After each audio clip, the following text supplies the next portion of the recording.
Welcome to our channel. Myself Piyush Kumar Singh. जैसा कि आप लोग जानते हैं तो अभी लोग डीएमएस की क्लास को आगे लेके चलते हैं। हम लोग ग्रुप्स पढ़ रहे थे लास्ट क्लास में। तो अगर अभी तक आपने पहले के वीडियोस नहीं देखे ग्रुप्स के, because today we are dealing with the questions of group, तो अगर आपने पहले के वीडियोस नहीं देखे कंडीशन तो आप पहले प्लेलिस्ट में जा करके उनको आप देख लें ताकि आपको क्वेश्चंस को इजीली सॉल्व कर पाएँ।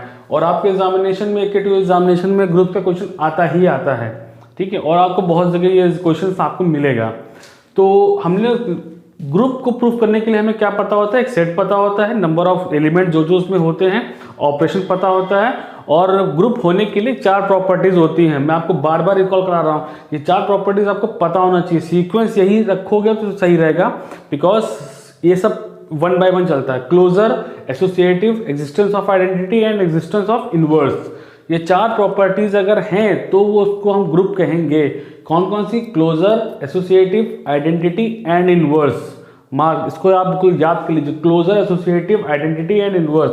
तो लास्ट क्लास में हम लोगों ने डिस्कस किया था कि ग्रुप हमको दे दिया गया है, बट जो उसमें एलिमेंट्स दैट इज इनफाइनाइट।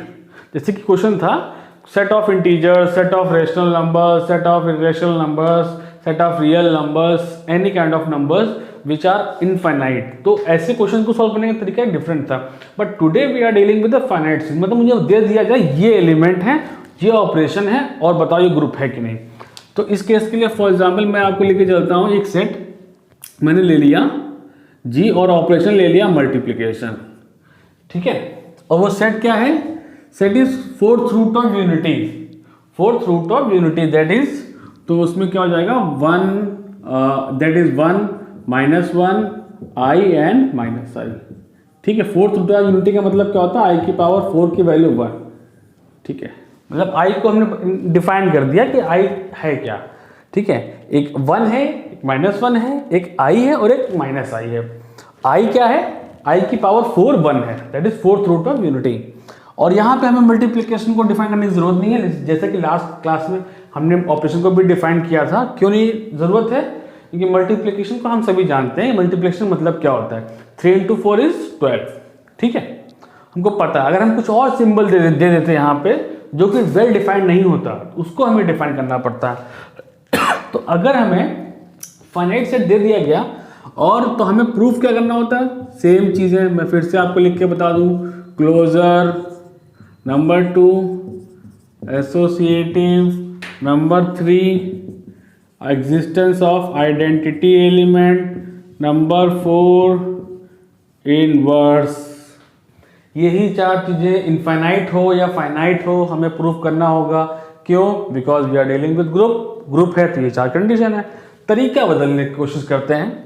अगर हमारा कोई भी सेट अब क्लोजर है प्रॉपर्टी, अब जनरल तो है नहीं, तो क्लोजर में क्या होगा? हम इन्हीं में से एलिमेंट को, 2 एलिमेंट को पिक करेंगे और मल्टीप्लिकेशन करेंगे और वी विल गेट आंसर। अगर वो आंसर इसी में से आता है तो अच्छी बात है, तभी वो क्लोजर है। नहीं आता है तो क्लोजर नहीं है। तो जैसे 1 को -1 से मल्टीप्लाई किया तो क्या आया? -1, इसी में से आ गया। तो ऐसे, लेकिन वो एक का आ गया, हमें सबका चेक करना पड़ेगा, ठीक है।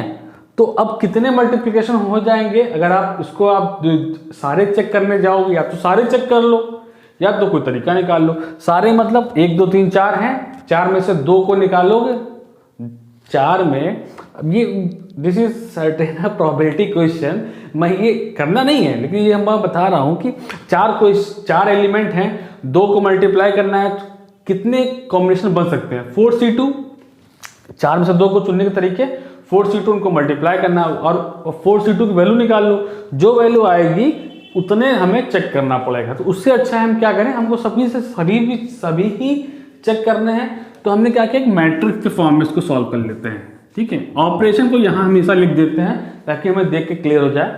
और जो एलिमेंट दिए होते हैं 1 -1 i और -i, इसको हम यहाँ लिख लेते हैं 1 -1 i और -i, क्लियर। अब क्या करना होगा? अब मल्टीप्लाई करके यहाँ पुट कर दो वैल्यू फटाफट। उससे क्या होगा? अगर हमें किसी मल्टीप्लिकेशन की बाद में जरूरत पड़ती है तो सारा कुछ लिखा है, यानी कि हमें बार बार चेक करने की जरूरत नहीं पड़ेगी।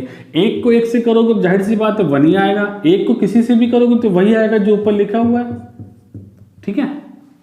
फिर -1 को मल्टीप्लाई करोगे तो क्या हो जाएगा? सब में माइनस लग जाएगा, तो -1 1 -i एंड i, आई को मल्टीप्लाई करोगे तो क्या हो जाएगा, आई को मल्टीप्लाई करोगे तो आई को 1 से मल्टीप्लाई करोगे तो आई को इससे मल्टीप्लाई करोगे दैट इज माइनस आई को इससे मल्टीप्लाई करोगे दैट इज आई स्क्वायर, आई को इससे मल्टीप्लाई करोगे that is minus I square. ठीक है, माइनस आई को इससे मल्टीप्लाई करोगे तो क्या हो जाएगा, माइनस आई, इससे मल्टीप्लाई करोगे तो आई, इससे मल्टीप्लाई करोगे तो माइनस आई स्क्वायर, और इससे मल्टीप्लाई करोगे तो आई स्क्वायर, माइनस माइनस कट जाएगा। अब यहाँ पे देखिए क्या सेम है। अब इसमें एक चीज़ है दैट इज ये जो आपका आ रहा है स्क्वायर, आई स्क्वायर इस पे नहीं है, लेकिन आपको पता है आई की पावर 4 अगर 1 है, अगर ये आपको दे दिया गया है तो यहाँ से आप इसका अंडर रूट ले लो, that is I square is -1 होगा। आई स्क्वायर हमारा -1 होगा, तभी तो इसको जब फिर से स्क्वायर करोगे तभी -1 × -1 +1 में कन्वर्ट होगा, that is 4th root of unity का मतलब आई के स्क्वायर की वैल्यू -1 हो जाएगी। तो जहाँ जहाँ स्क्वायर है इसको आप -1 से रिप्लेस कर सकते हो। अब इसको -1 से रिप्लेस करोगे तो यहाँ पे क्या आ जाएगा, -1 ये माइनस प्लस हो जाएगा, दैट इज यहाँ पे भी देखो ये आपका इक्वल टू 1 हो जाएगा, दिस इज इक्वल्स टू -1। ठीक है, अब देखो जहाँ स्क्वायर था वहाँ मैंने -1 या तो -1 आया या तो 1 आया, अगर पहले से माइनस है तो -1 कट के 1 बन गया, अदरवाइज आई स्क्वायर है तो -1। नाउ यू कैन सी कि आउटपुट में क्या आया है, 1 या -1 या आई या -आई। तो अब इस केस में क्या हो गया, अब आप ये फिगर देख करके आप इजीली बता सकते हो दिस इज क्लोजर। तो यानी कि क्या समझ में आया, अगर फाइनाइट सेट है तो फटाक से ऑपरेशन लिखो, एलिमेंट्स लिखो और सॉल्व कर लो, फटाफट मैट्रिक्स बना लो, क्योंकि फाइनाइट सेट देगा तो 10-20 एलिमेंट तो देगा नहीं, मैक्सिमम मिनिमम 3 से 4 एलिमेंट देगा। तो आपको इस तरीके से आप मैट्रिक्स बना सकते हो। और अब आपको प्रूफ क्या करना है, एसोसिएटिव, ये एसोसिएटिव है कि नहीं। अब यहाँ पे प्रूफ करने की जरूरत ही नहीं पड़ेगी, because we are dealing with multiplication and multiplication is always associative. आपको पता है 3 × 4 करो या 4 × 3 करो, अब इनमें से किसी भी 2 एलिमेंट को ले लोगे, ए और बी को मल्टीप्लाई करोगे, या 3 एलिमेंट ले लो ए और बी और सी, तो पहले ए बी कर लो या पहले बी सी कर लो, क्या फर्क पड़ता है, because we are dealing with multiplication and multiplication is always associative. Clear, तो यहाँ पे आप ये लाइन आपको लिखनी पड़ेगी, because multiplication is always associative, so this is associative. Closure हमने प्रूव कर दिया, एसोसिएटिव के लिए एक लाइन लिख दी, क्लोजर के लिए हमें क्या लिखना पड़ेगा, from the given matrix we can see that all the outputs are from the given input, so it is closure. And for associative, multiplication is always associative. So this set is associative. Now do you have to prove identity element इसमें है कि नहीं। अब identity element क्या होता है, e की value हमें निकालना होता है, ठीक, और वो इसमें है कि नहीं। अब e की वैल्यू का मतलब एक एलिमेंट को हम e से मल्टीप्लाई करें, यहाँ पे मल्टीप्लिकेशन ही है, एक एलिमेंट को हम e से मल्टीप्लाई करें तो हमें वही एलिमेंट मिले। यानी कि सपोज करो यहाँ से किसी भी एलिमेंट ले लो, आई को लिया, आई को हम किससे मल्टीप्लाई करें कि हमें आई ही मिले, ये तो हुआ। आई को किससे मल्टीप्लाई करें, देखो आई, ठीक है, यानी किससे मल्टीप्लाई किया हमने, 1 से। अब ये क्या आ गया, आई के लिए ये आइडेंटिटी एलिमेंट है, बट क्या सबके लिए आइडेंटिटी एलिमेंट है, तो देखो 1 को 1 से मल्टीप्लाई किया, दिस को दिस से मल्टीप्लाई किया, इसको इससे मल्टीप्लाई किया, तो ये सबके लिए वही एलिमेंट आ रहा है, तो आई क्या हो गया, आइडेंटिटी एलिमेंट। ठीक है, तरीका क्या होता है शॉर्टकट कर चेक करने का, चेक सीधा देख के बताने का, ये जिस सीक्वेंस में आपने लिखा है, ये जिस सीक्वेंस में लिखा है, यही सीक्वेंस जिस कॉलम में होगा वही एलिमेंट आपका आइडेंटिटी एलिमेंट होगा। ठीक है, ये सीक्वेंस देखो 1 - 1 i - 1, 1 - 1 i - 1, ये सीक्वेंस इस रो में है, तो ये एलिमेंट 1 क्या हो गया, आइडेंटिटी एलिमेंट हो गया। तो ई की वैल्यू क्या आ गई, 1। और वैसे हमको पता है मल्टीप्लिकेशन में 1 is identity element, because multiply जब करना होगा एक से ही अगर किसी को मल्टीप्लाई करोगे तभी वो एलिमेंट मिलेगा। तो यहाँ पे क्या होगा, 1, और 1 इसमें है कि नहीं, यस 1 इज प्रेजेंट। तो यहाँ पे आप क्या लिखोगे, identity element is 1 and 1 is present in the group, so existence of identity is proved. Now you have to prove inverse. Inverse क्या होता है, एक एलिमेंट को इनवर्स से मल्टीप्लाई करें तो आइडेंटिटी मिलना चाहिए। यहाँ पर आइडेंटिटी है क्या, आइडेंटिटी 1 है। ठीक है, तो अब इन सबका इन्वर्स है कि नहीं, हमें ये तो निकालना है, हमें सबका चेक करना पड़ेगा। एग्जिस्टेंस ऑफ ऑल इन्वर्सेस, जब हम जनरल सॉल्व करते हैं तो हमारे पास जनरली सॉल्व कर लेते हैं, बट हमारे पास सर्टेन एलिमेंट्स हैं तो सबका इन्वर्स निकाल लें। ठीक है, अब सबका हमें निकालने की जरूरत नहीं है, बिकॉज हमने ये मैट्रिक्स बना ली है। यहाँ से हम समझ सकते हैं एक एलिमेंट को हम किससे मल्टीप्लाई करें कि हमें आइडेंटिटी मिल जाए, ये तो मतलब होता है। तो वही जिससे मल्टीप्लाई करेंगे वही आपका इन्वर्स जाएगा। अब 1 का इन्वर्स देखो, 1 को हम किससे मल्टीप्लाई करें कि आइडेंटिटी मिल जाए। आइडेंटिटी क्या है 1, तो 1 को हम किससे मल्टीप्लाई करें कि 1 मिल जाए। तो 1 के लिए इन्वर्स क्या हो गया, 1 के लिए इन्वर्स क्या हो गया 1। अब -1 के लिए इन्वर्स, -1 को हम किससे मल्टीप्लाई करें कि 1 मिल जाए। -1 को हम किससे मल्टीप्लाई करें तो -1 का इन्वर्स क्या हो गया this। ठीक है, अब i का इन्वर्स, i को हम किससे मल्टीप्लाई करें कि 1 मिल जाए। i को हम किससे मल्टीप्लाई करें कि हमें आपका 1 मिल जाए। ठीक है, अब देखो i square is -1, minus minus cut जाएगा 1, तो i को हम किससे मल्टीप्लाई करें 1 मिल जाए, दैट इज -i। i का इन्वर्स -i। इसी तरीके से -i का इन्वर्स क्या हो जाएगा, किससे मल्टीप्लाई करें कि हमें 1 मिल जाए, दैट इज i। ठीक है, अब आपको यहाँ पे लिखना क्या होगा, सबके निकालने की जरूरत नहीं, ये तो मैंने आपको समझा दिया कि हाँ देखो 1 सबका इन्वर्स आ गया, और ये सबका जो इन्वर्स आया है इसी ग्रुप से आया है, यानी सबका इन्वर्स एग्जिस्ट कर रहा है। तो अब आपको मैट्रिक्स में क्या लिखना होता है, जो भी ई आया है, जो भी ई की वैल्यू आई है, जो भी यहाँ पे क्या आई है 1, आपको ये देखना होगा इन्वर्स के लिए हर रो